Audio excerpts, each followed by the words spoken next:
पावसाचे आगर म्हणून ओळखल्या जाणाऱ्या चांदोली धरण परिसरात गेल्या 2 दिवसांपासून पावसाचा जोर वाढला आहे.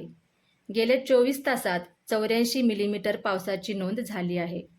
उशिराने का होईना पावसाने दमदार हजेरी लावल्याने शेतकरी वर्गात समाधानाचे वातावरण निर्माण झाले असून शेती कामांना वेग आला आहे. मात्र गेल्या वर्षाच्या तुलनेत यंदा पावसाचे प्रमाण लक्षणीयरित्या कमी आहे. आज अखेर धरण क्षेत्रात केवळ 350 मिलीमीटर पाऊस झाला असून गेल्या वर्षी याच दिवशी हा आकडा 1236 मिलीमीटर इतका होता. 34.40 टीएमसी पाणी साठवण क्षमता असलेल्या चांदोली धरणात सध्या 12 टीएमसी पाणीसाठा आहे. गेल्या वर्षी याच कालावधीत धरणात 26 टीएमसी पाणीसाठा उपलब्ध होता.